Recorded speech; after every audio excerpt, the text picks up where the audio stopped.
Les sociétés secrètes sèment le mystère parmi nous depuis des millénaires. Au Canada, l'une d'entre elles était bien incrustée dans la population canadienne-française jusqu'en 1965. L'Ordre de Jacques-Cartier, ou communément appelé la Patente, fut créé en 1926 à l'église Saint-Charles d'Ottawa, dans le quartier Vanier. Dans la soirée du 22 octobre, une poignée d'hommes se rassemblèrent pour fonder ce qui allait devenir un outil essentiel à la promotion des Canadiens français d'un océan à l'autre. Le curé François-Xavier Barrette et M. Albert Ménard sont les deux principaux instigateurs de ce mouvement. Les francophones qui étaient là à ce moment-là ont réalisé que la franc-maçonnerie, c'était fort. Ils se sont dit, bien, pourquoi est-ce qu'on n'aurait pas notre propre association, notre propre mouvement pour contrebalancer? Et puis, bien, ils ont fondé l'Ordre de Jacques-Cartier.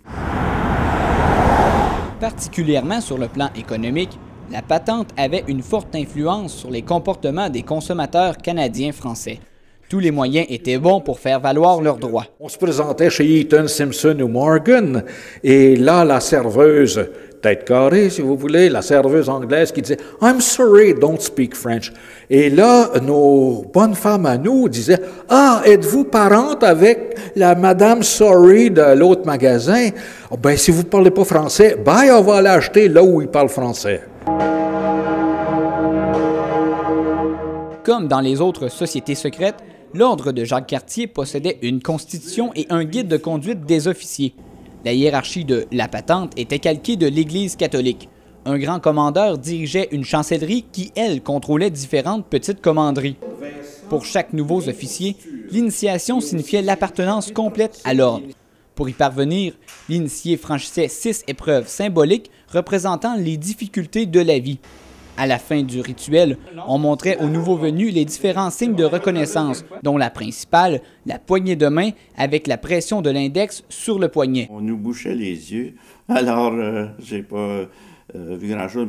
Ça consistait à rappeler les luttes, et puis il y avait des exemples comme la flamme, il y avait aussi une boisson amère qu'on nous donnait. Combien de temps encore allons-nous attendre? La mission de l'Ordre de Jacques-Cartier consistait à faire valoir les intérêts des francophones catholiques sur le plan économique, politique et social.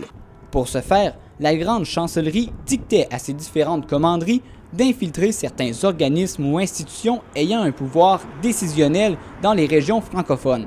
C'est ce qu'on appelle le noyautage. Notons qu'encore aujourd'hui, le travail des membres de l'Ordre est toujours palpable, que ce soit dans la toponymie des villes et des rues ou dans les sociétés d'État fédérales. Alors, non seulement dirigeant des Canadiens français, mais il a commencé à avoir une grande influence dès les années 30, par exemple, des timbres avec du français, le dollar canadien avec du français dessus. L'Ordre de Jacques-Cartier fut dissous en 1965, car la plupart de ses membres avaient trouvé un autre moyen pour s'exprimer, la Révolution tranquille. À partir de ce moment, les idéaux de la Patente furent divulgués sur la place publique. Malgré l'évolution de la société canadienne, il reste du travail pour accomplir ce que la société secrète voulait faire. Finalement, qui a dit que c'était réellement terminé? Jean-Philippe Bergeron, La Cité collégiale, Ottawa.